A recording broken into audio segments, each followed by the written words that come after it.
नामकरण भी किया गया। इस कार्यक्रम की अध्यक्षता कर रहे हमारे रामनगर सरकारी पंचायत के पूर्व मुखिया और सहकारिता क्षेत्र में ग्राम पंचायत से लेके जिला ही नहीं यूँ कहा जाए कि 3 जिलों का ये प्रबंधन स्तर का क्षेत्र है। उपाध्यक्ष के पद पर अपनी ख्याति प्राप्त किए हैं और एक अच्छे सहकारिता क्षेत्र के नेता के रूप में जिला में जाने जाते हैं वीरेंद्र बाबू। कार्यक्रम की अध्यक्षता इस स्थानीय गाँव के ठाकुर उच्च विद्यालय खूब के विद्वान शिक्षक मनोज भूषण जी और कार्यक्रम की परिकल्पना करने वाले जो यहाँ के नौजवान हैं, चुन्ना जी, अनिल, चंदन भारती और तमाम जो भीम आर्मी के अम्बेडकरवादी नौजवान हैं, इन लोगों के प्रयास से आज ये कार्यक्रम हुआ। नो तो मैं आज गांव में ये सभा थी, मीटिंग थी, इतना बड़ा कार्यक्रम था इसीलिए आया, लेकिन इस अवसर पर हम लोग पूर्णिया में जिला स्तर पर बड़े बड़े आयोजन करते हैं। प्रभात फेरी भी आज सुबह में निकला और आज भी 3 बजे हमारे इस जिला के सबसे प्रतिष्ठित महाविद्यालय पूर्णिया कॉलेज पूर्णिया में हम लोगों ने आज बाबा साहब भीमराव अम्बेडकर की मूर्ति मुख्य द्वार पर स्थापित करने का कार्यक्रम है। पूर्णिया के स्टेडियम उस मूर्ति का अनावरण करेंगे, वहाँ भी हमें जाना है। आज बाबा साहब अम्बेडकर के विचारों और उनके जीवनी पर विस्तार पूर्वक उनके वक्ताओं ने प्रकाश डाला है। खास करके पत्रकार सूर्यनारायण जी उनके जीवनी पर प्रकाश डाले। उनका जन्म स्थान मध्य प्रदेश के मऊ में आज ही के दिन हुआ था और आज आपको मैं जानकारी दे दूं कि उनके जन्म स्थान पर बहुत बड़ी रैली का आयोजन किया गया है। इस रैली को संयुक्त रूप से उत्तर प्रदेश के पूर्व मुख्यमंत्री अखिलेश यादव और भीम आर्मी के जो राष्ट्रीय अध्यक्ष हैं, जिन्होंने इस संगठन की स्थापना की, चंद्रशेखर आजाद उर्फ चंद्रशेखर रावण और जयंत चौधरी जो उत्तर प्रदेश के बहुत बड़े युवा नेता हैं, चौधरी चरण सिंह के परपौत्र हैं, पोता हैं। ज्वाइंट रैली आज है, लाखों की भीड़ वहां आज उपस्थित है। तो बाबा साहब अम्बेडकर के जीवन को आप देखेंगे तो एक गांव उस काल में, जिस काल में छाया से भी लोग परहेज करते थे, जब अस्पृश्य समाज के लोग दबे टुकड़े पिछड़े दलित के लोग जब सड़क पर चलते थे तो ब्राह्मण अपना दरवाजा बंद कर लेता था। उनके लिए समय निर्धारित था। दोपहर में जब वो अपने घर में जाते थे तो सड़कों पर चलने के लिए दलितों को छूट मिलती। पानी पीने की बात तो छोड़ दी, इस तालाब में दलितों के जानवर पानी पिया करते थे, उस तालाब में उसके मालिक को पानी लेने का अधिकार नहीं।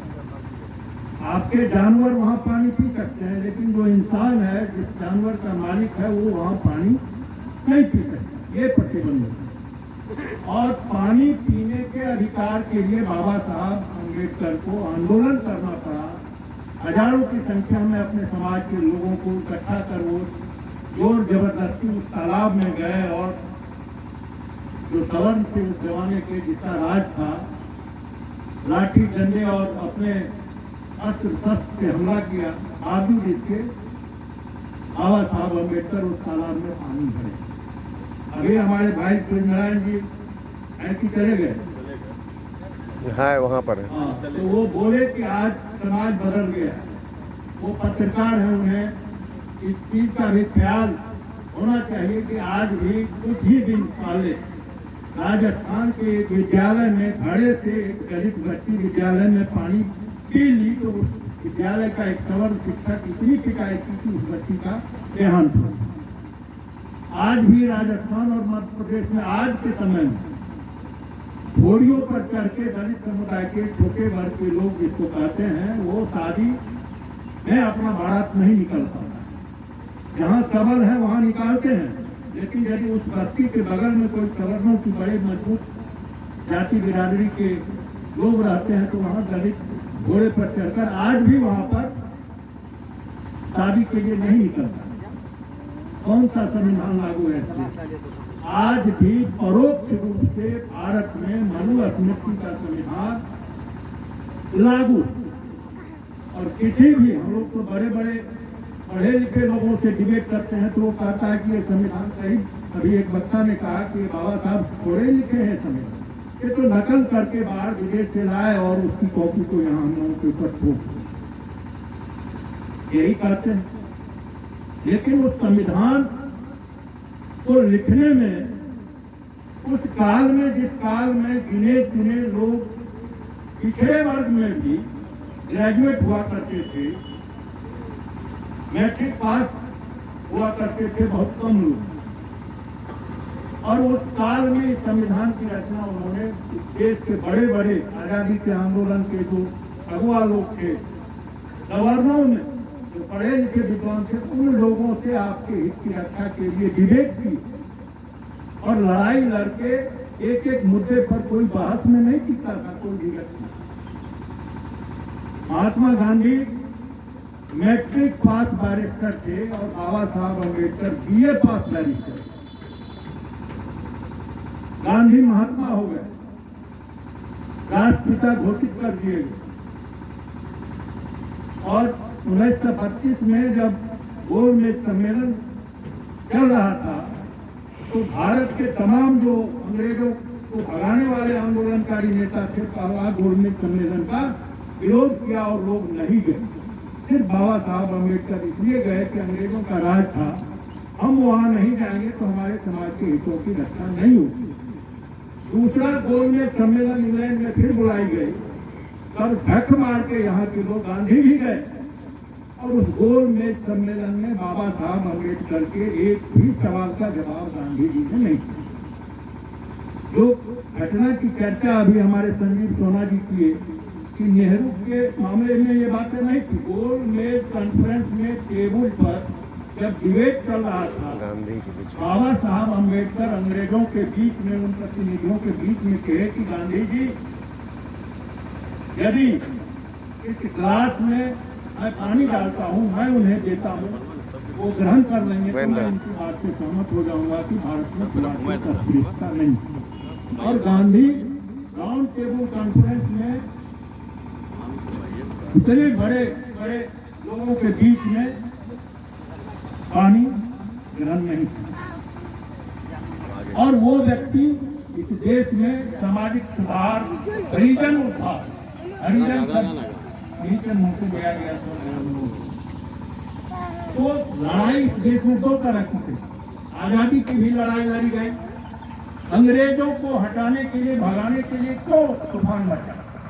इसीलिए कि 1932 ईस्वी से बाबा साहब अम्बेडकर, साहू जी महाराज, सर छोटू राम, एक बहुत बड़े नेता, किसान नेता हुआ करते थे, पंजाब के जाट समुदाय के थे, ये तमाम लोग चाहते थे कि पहले इस देश में जो सामाजिक असमानता है, अंग्रेज जाए।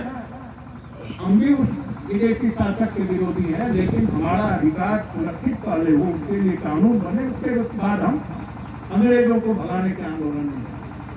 और अंग्रेज, जब आपको स्कूल जाने का अधिकार देता है इस देश में, अंग्रेज आने के बाद स्कूल में जाने का अधिकार आपको मिला जब अंग्रेज का शासन हुआ। और सावित्री बाई फुले, ज्योतिराव फुले की जयंती हम लोग मनाए हैं परसों 11 अप्रैल को। और फूले साहब जब एक ब्राह्मण की बारात में चले गए पगड़ी लगाकर अपने दोस्त के बारात में, तो वहाँ के ब्राह्मणों ने फूले साहब को धक्का देके निकाल दिया कि शूद्र ब्राह्मणों की बारात में कैसे है। और उस दिन से इतना अपमानित होने के बाद उन्होंने बीड़ा उठाया कि मैं इन शूद्रों को शिक्षित करूंगा। और पहला विद्यालय अपनी पत्नी, नाबालिग थी पत्नी, बाल विवाह हुआ था, उस पत्नी को अंग्रेजी स्कूल में पढ़ाकर शिक्षिका बनाए और वो स्कूल खोला गया। वो एक उस्मान शेख नाम का जमींदार, मुस्लिम जमींदार ने अपनी जमीन और अपना भवन दिया सावित्रीबाई फुले और ज्योतिराव फुले। और आज बाबा साहब अम्बेडकर संविधान सभा में हार गए महाराष्ट्र में। इस चीज की भी मैं चर्चा कर देना चाहता हूँ। कांग्रेसियों ने एक 8वीं पास दलित उम्मीदवार बनाकर बाबा साहब अम्बेडकर जैसे उस जमाने के बड़े विद्वान जो दुनिया के सबसे बड़े विश्वविद्यालय कोलंबिया विश्वविद्यालय से पढ़कर आए थे, डिग्रियों के बारे में अभी चर्चा किया सूर्य नारायण जी ने। निश्चित रूप से जो डिग्रियां भी doctorate of science DSc, PhD अलग होता है रिसर्च, जो DSc की डिग्री उनके पास है वो डिग्री भारत में अभी तक किसी भी व्यक्ति ने प्राप्त नहीं की। और उस आदमी को कहा जाता है कि ये बाहर के विदेशियों के संविधान को भारत में लागू किया, तो ये चलेगा। बाबा साहब अम्बेडकर के विचार धीरे धीरे निकल रहे हैं। उनकी जितनी किताबें हैं उन किताबों में सारे चीज कैद है। हम लोग 77-78 में कॉलेज में थे, उस जमाने में अम्बेडकर साहब का नाम कुछ लोग जानते थे। और पहली अम्बेडकर जयंती मुझे याद है पूर्णिया में, मैं जब ISC का स्टूडेंट था, छात्र नेता था वहाँ, तो पूर्णिया में मनाने का शुरुआत आरंभ किया, पहली अम्बेडकर जयंती पूर्णिया। तो आज क्या है, आज गांव गांव में जुलूस निकल रहा है, कुछ हो रही है। एक तरफ आपके मिशन को भी खत्म करने के लिए जुलूस निकल रहा है। ये शोभा यात्रा रामनवमी का निकलता था पहले, और इस बार इसलिए जोर पकड़ लिया कि दो इस राज्य के बड़े नेताओं का, जो हमारे नेता थे नीतीश कुमार जी, भारतीय जनता पार्टी को छोड़कर RJD के साथ क्यों आते हैं, क्यों ये विरोध हो रहा। नालंदा को टारगेट किया गया, बिहार शरीफ को टारगेट किया गया, और पूर्णिया भी टारगेट में था। 1000 तलवार जब्त हुआ जो बोकारो स्टील सिटी से चलकर बस पर आ रहा था पूर्णिया, तो गिरफ्तार हुए। तो ये तलवारें किसके लिए बांटी जा रही है? 80 करोड़ लोग भारत के इस मोदी जी के राज में, BJP के राज में भुखमरी के कगार पर है। ये प्रधानमंत्री खुद कह रहे हैं कि फ्री में हम अनाज दे रहे हैं। 5 किलो अनाज 80 करोड़ आदमी को दिया जाए, इसका मतलब है कि इस देश की आधी आबादी आज भी भुखमरी के कगार पर है। और हैंड टू माउथ कहने के लिए हम लोग कुछ पढ़ने के लिए हैं, कुछ संपन्नता आई है, लेकिन जो जो आपने संपन्नता और कुर्सी की चाहत बढ़ी है आपके बच्चों में, कुर्सियां गायब करती जा रही। कोई नौकरी नहीं है देश में, सब ठेका पर कॉन्ट्रैक्ट लेबर चल रहा है। आप कहेंगे कि मेरा बेटा मेरिटोरियस, कुर्सी रहेगी तब तो। IAS IPS की नौकरी अब लेटरल एंट्री के द्वारा हो रहा है। 400-500 IAS की नियुक्ति कैडर बनाकर बाहर के लोगों को बिना आरक्षण के IAS के ऊपर, सेक्रेटरी लेवल के ऊपर, मिनिस्टर के नीचे बाहर के लोगों को नियुक्त कर दिया गया। हमारे लोगों को पता नहीं। 48 घंटे भी डिबेट नहीं हुआ पार्लियामेंट में। 10% EWS आरक्षण सवर्णों का, जो आज भी हम लोग उसको असंवैधानिक मानते हैं, संविधान में संशोधन करके कांग्रेस और BJP दोनों दल स्पष्ट रूप से हम लोग मानते हैं कि दोनों SC ST OBC के आरक्षण का विरोधी था। कांग्रेस पार्टी के राजीव गांधी उस जमाने में थे, जब मंडल रिपोर्ट पेश हुआ तो 4 घंटे पानी पी कर मंडल कमीशन की रिपोर्ट के खिलाफ में उन्होंने भाषण दिया। आज उनकी सदस्यता चली गई। आपको ज्ञान होना चाहिए, यही राहुल गांधी सर्वसम्मति से जब ये निर्णय हुआ मनमोहन सिंह की सरकार में, और BJP के लोग भी उस दिन का समर्थन किए कि 2 साल या जो सजा याफ्ता लोअर कोर्ट से किसी को सजा हो गया तो उच्च न्यायालय उच्चतम न्यायालय से जब तक फैसला नहीं होगा तब तक इस आदमी को चुनाव लड़ने से वंचित नहीं किया जाएगा। इस तरह का कानून लाया उसी की सरकार, मनमोहन सिंह की सरकार। और राहुल गांधी किसी सभा में मंच पर जाकर उस बिल को उठा दिया। राष्ट्रपति के यहाँ प्रणब मुखर्जी दस्तखत नहीं किए और वो उसका आज लालू जी तो हो गए ही, आज खुद जिन्होंने उस बिल को फाड़ा था वो इम्प्लीमेंट हुआ राहुल जी। तो ये खेल चल जब तक हम अपने संवैधानिक अधिकारों, बाबा साहब अम्बेडकर अकेला संघर्ष, आज उनके नाम पर कुर्सियों पर बैठने वाले लोग रिटायर हो रहे हैं। आज वो बता दें IAS IPS भी अपने बच्चों को सरकारी परमानेंट कुर्सी पर बैठा दे तो हम लोग उनका लोहा माने। कुर्सियां हैं नहीं, शिक्षा का क्या स्तर है जाके देख लीजिए। विद्यालय आपके अगल बगल में है, देखी कहा एक अवस्था में विद्यालय में गार्जियन जानते हैं कि अच्छा भोजन नहीं मिला, स्टाइपेंड नहीं मिला, लेकिन उसका बच्चा पढ़ा नहीं, बिना पढ़े मिडिल पास कर लिया, गणित का ज्ञान नहीं है, साहित्य का ज्ञान नहीं है, अंग्रेजी का ज्ञान नहीं है, वो मिडिल पास कर गया। और शिक्षा हायर एजुकेशन महंगी होती जा रही है। और उस काल में जब बाबा साहब अम्बेडकर मेधावी छात्र, उस जमाने के कोल्हापुर स्टेट के राजा साहू जी महाराज, उन्होंने बाबा साहब अम्बेडकर को राज खजाने से स्टाइपेंड देके अमेरिका पढ़ने के लिए भेजा। और वो कोल्हापुर स्टेट के जो राजा थे वो मूल निवासी राजा थे, भारत के इकलौते राजा थे जिन्होंने सामाजिक न्याय के लिए, सामाजिक परिवर्तन के लिए अपने राज खजाने से और राज सत्ता के बल पर उन्होंने इस वर्ण व्यवस्था को, नीति व्यवस्था को खत्म करने का प्रयास।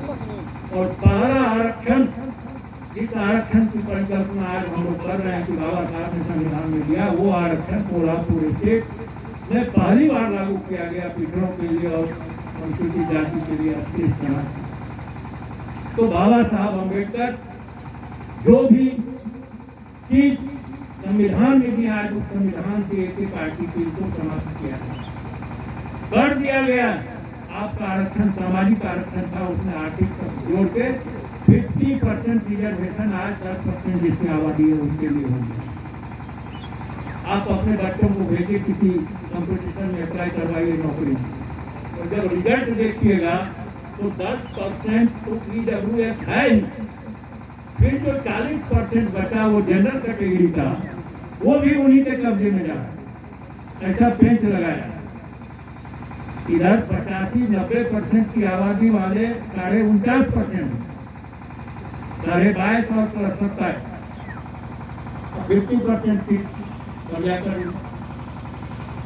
इसलिए कब्जा कर लिया कि आज दो देश की जो बड़ी पार्टी कहलाती है नेशनल पार्टी, एक सेकुलरिज्म के नाम पर और एक कम्युनिज्म के नाम पर, एक पीछे थोड़ा भोग रहा है, एक सामने से खड़ा है। तो इस व्यवस्था से जब तक आंदोलन नहीं होगा, बाबा साहब के विचारों पर आंदोलन नहीं होगा, तब तक ये व्यवस्था परिवर्तन होने वाला नहीं। और हम क्यों उलझे हुए इस राम के चक्कर में? आज राम के नाम पर मंडल कमीशन का रिपोर्ट लागू हुआ तो अडवाणी जी का रथ यात्रा चालू हुआ। राम के नाम पर इस देश में SC, ST, OBC के तमाम अधिकारों को समाप्त किया जा रहा है। राम को भगवान बनाकर, राम के मंदिर के नाम पर हमारे समाज से चंदा वसूली होता है, करोड़ों अरबों रुपया इकट्ठा हुआ और उस पैसे का अयोध्या में कोई हिसाब किताब नहीं। 15 आदमी की कमेटी बनी है वहाँ राम जन्मभूमि में, एक भी उसमें पिछड़े वर्ग और दलित जातियों का आदमी नहीं। एक आदमी कोई चौपाल है जो भाजपा का नेता है, बताइए इसके लिए आप मंदिर बनाए? तो राम के नाम पर आपका मंडल कमीशन का रिपोर्ट पूर्ण रूप से आज तक लागू नहीं हुआ। SC, ST के तमाम अधिकार, नौकरी समाप्त हो गए, उनका प्रमोशन का रिजर्वेशन समाप्त हो गया। क्या चल रहा है? और जब भूखे पेट आप रहेंगे, आपके बच्चों को अभी तलवार दिया गया हाथ में, एक ही कलर का झंडा पूरे देश में, एक ही कैसेट सभी मंदिरों में बजाए गए फिरना और उस कैसेट पर FIR होना चाहिए।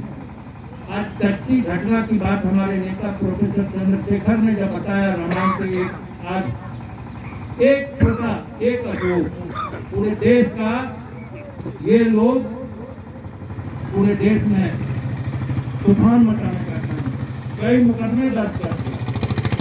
कदमा जो उन लोगों पर होना चाहिए उस प्रकार का कर इन्होंने इस रामायण को छापा। ये वर्णाधम तेली तुम्हारा चुपट किरात कोल तलवार, ये चौपाई है रामायण अरण्य कांड में।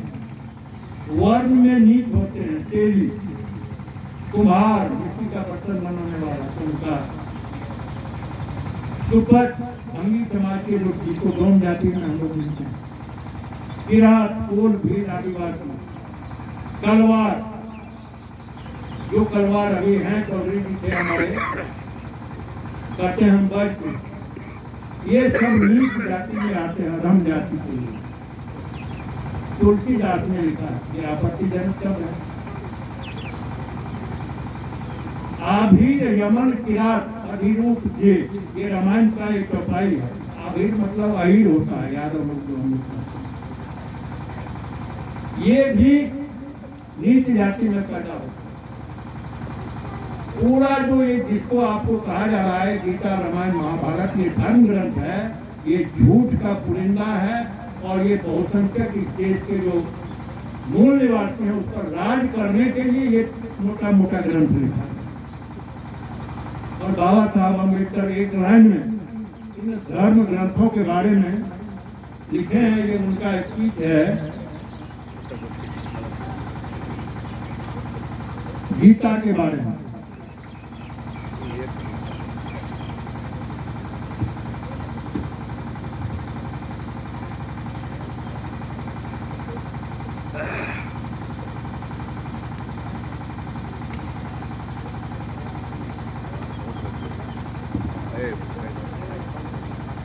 कहते हैं अगर किसी ने मुझे इस पुस्तक को धर्म ग्रंथ मानने के लिए कहा, गीता के बारे में, तो मैं कभी ऐसा मानने के लिए तैयार नहीं हूँ। ये बाबा साहब का स्पीच है। बात यह राजनीतिक पुस्तक है, इसे धर्म ग्रंथ मानना, धर्म ग्रंथों का अपमान करना। मेरे जीवन का ध्येय है कि मैं स्वयं कुछ बातों को समझकर दूसरे लोगों को भी समझाऊं। पिछड़े वर्गों को निस्संतान करके उन्हें अपने पैरों के नीचे दबाकर रखने वाली मनोवृत्ति वाला और शूद्र समाज, शूद्र SC ST जाति के लोग नहीं, शूद्र हम लोग हैं, वो भी पिछड़ा वर्ग हैं। और हम अपने आप को शूद्र मानने के लिए तैयार नहीं। कोई पंडित कोई ब्राह्मण आके कह देता है कि आप लोग यदुवंशी क्षत्रिय है, तो ज्यादा भी लोगों का सबसे ज्यादा सीमा चौड़ा हो जाता है। और फिर आपको कहता है कि आप ही ना असली भगवान के वंशज हैं, और ये लोग जो है ये सब रार है, ये सब छोटा जाति का लोग है। ये बाबा साहब अम्बेडकर खुद लिखे, यानी अहीर, जाट, मराठा, कायस्थ, तेली, कुमार, सिख को पाताल में गाड़ कर रखने का प्रयास करने वाला ऐसा शोषक संसार में कहीं पर भी नहीं मिले। तो ये है, और यही उसका हथियार है। ये ग्रंथ जो है ना, जिस दिन आप अपने बच्चों को 2 घंटियां लगती है, मंदिरों में घंटी बजती है, एक विद्यालय में घंटी बजती है। जब आप विद्यालय की घंटी की ओर अपना ध्यान देंगे तो आपके बच्चे कुर्सी पकड़ेंगे, शिक्षा ग्रहण करेंगे। और वो घंटियां इसलिए बजाई जाती है कि शूद्रों के लोग, शूद्रों के बच्चे आने वाले के लिए उस मंदिर में जाके घंटा बजावे। उसके बाल बच्चे सारी नौकरी चाकरी को लूट लिया, पूरे देश को लुटवा के बाहर भी भेज रहा है, क्योंकि वो तो इस देश का मूल निवासी है नहीं। धन संपत्ति लिया, फिर इंग्लैंड अमेरिका जाके कहीं अपना घर बसाए। तो ये तो इतना तेजी से ये काम चल रहा है धर्म के नाम पर, किसके लिए हो रहा है? और आप जिसके बल पर इस देश में राज्य में सत्ता पर जाइएगा, ये मुसलमान कौन है? इसकी आबादी 15% है। ये वही लोग मुसलमान बने हैं मुगल के पीरियड में, जिन लोगों को सड़क पर चलने नहीं दिया जाता था, कुर्सियों पर बैठने नहीं दिया जाता था, मंदिर प्रवेश को छोड़ दीजिए। तो वो लोग जब मुगल लोग आए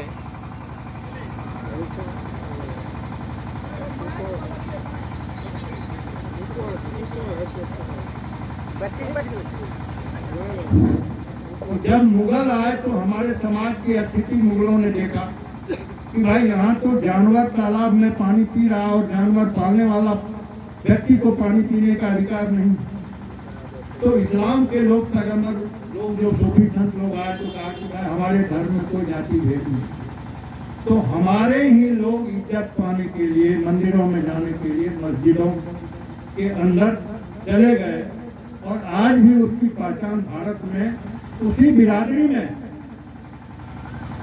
एक दुल्हा जिसको कहते हैं वहाँ भी अंसारी ये काटी जाति के लोग हमारे हैं, वो अंसारी बिरादरी के लोग। कुंजरा वहाँ भी है कोयली जाति के लोग। हर जाति बिरादरी जो हम लोगों के समाज में थी वही वहाँ भी आज भी है, लेकिन उसमें क्षमता ये है कि एक साथ उसका भोजन उसके सारी रीति रिवाज चलते हैं।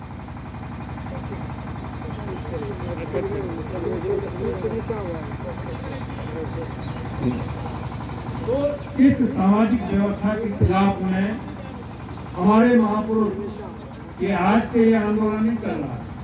तथागत गौतम बुद्ध जिनका धर्म दुनिया में फैला, जब गौतम बुद्ध के शरण में गए सम्राट अशोक हमारे राजा, तो पूरे दुनिया पर राज किया। अफगानिस्तान तक भारत के राजा कौन थे? सम्राट अशोक। ये आज जो चक्र देख रहे हैं भारत का प्रतीक चिन्ह अशोक चक्र, शेर का चिन्ह, बौद्ध धर्म का प्रतीक। तो ऑलरेडी हम बौद्धिज्म को मान रहे हैं, हमारा संविधान बौद्ध के संदेश पर आधारित है। इसलिए हमें धर्म परिवर्तन करने की आवश्यकता नहीं है। हम परिवर्तन करने की आवश्यकता नहीं। हमारा संविधान बौद्धिज्म पर आधारित है। हम सम्राट अशोक के वंशज हैं।